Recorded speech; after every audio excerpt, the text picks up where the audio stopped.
ایک زازان نام کا نا گویا تھا، آواز بڑی سریلی تھی۔ شراب خانے میں جب محفل سجتی تھی تو معاذ اللہ وہ گانے گایا کرتا تھا، سریلی آواز تھی۔ حضرت عبداللہ ابن مسعود حضور کے صحابی، حضور نے فرمایا عبداللہ ابن مسعود اسی طرح قرآن پڑھتے ہیں جس طرح میرے اوپر نازل ہوا تھا۔ عبداللہ ابن مسعود نا چھوٹا قادر، پتلی پتلی ٹانگیں تھی حضرت عبداللہ ابن مسعود کی۔ ایک دم درخت پہ چڑھے ہوئے تھے، کچھ لوگوں نے نا، بچے کرتے ہیں نا مذاق، معاذ اللہ کچھ نے کہا کتنی پتلی ٹانگیں۔ اللہ کے محبوب علیہ السلام نے فرمایا قیامت کے دن عبداللہ ابن مسعود کی ٹانگوں کا وزن احد پہاڑ سے بھی زیادہ ہوگا۔ زبردست صحابی ہے۔ اور حضور نے فرمایا میں نے جس کو گورنر بنایا، کسی جگہ امیر بنایا، مشورہ کر کے بنایا، اگر میں کسی کو بغیر مشورے کے امیر بناتا تو عبداللہ ابن مسعود کو بناتا۔ حضرت عبداللہ ابن مسعود گزر رہے تھے تو وہ جو زازان نام کا گویا تھا وہ گانے گا رہا تھا۔ ہماری جو تقریریں ہیں نا جی، میری طرح کے لوگ، وہ چونکہ جمعہ پڑھانا ہے، 45 منٹ پاس کرنے ہیں، تو نہ وہ ذوق سے تیاری، نہ وہ درد قوم کی اصلاح۔ ایک میرے حصہ فرمایا کرتے تھے تمہارا بچہ بگڑ جائے تو کتنے پاپڑ بیلتے ہو صحیح ہو جائے؟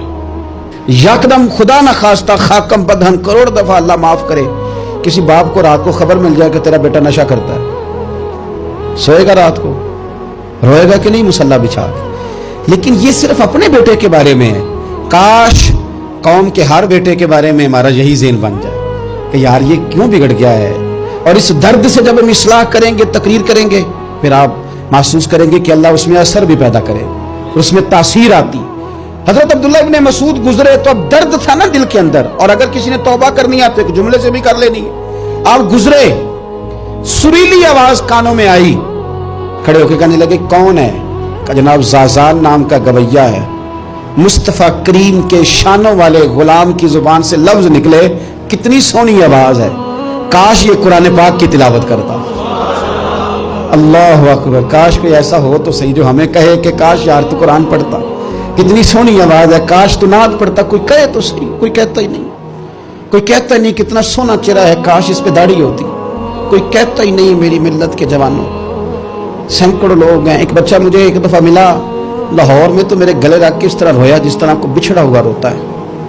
انہیں لگا پیر صاحب مر جان لگے ہیں، کوئی ساڑی اصلاح ہی نہیں کرتا، کھب گئے گناہ میں، کوئی باں ہی نہیں پھڑتا، کوئی ملے تو صحیح جو ہمارے دکھوں کا مداوع کرے، کوئی نہیں، اپنی اپنی نفسا نفسی، کوئی بات بتانے والا ہی نہیں۔ میں اکثر دوستوں سے کہتا ہوں کہ بڑے شوق سے سن رہا تھا زمانہ تو ہم ہی سو گئے، داستان کہتے کہتے لوگوں کا دل کرتا ہے کہ ان کی اصلاح ہو جائے، پر کوئی درد والا ہو، کوئی ایسی بات ہو تو تب ہے نا جی۔ ہائے ہائے، حضرت عبداللہ ابن مسعود کہنے لگے کاش یہ قرآن پاک پڑھتا، یہ کہہ کے چلے گئے۔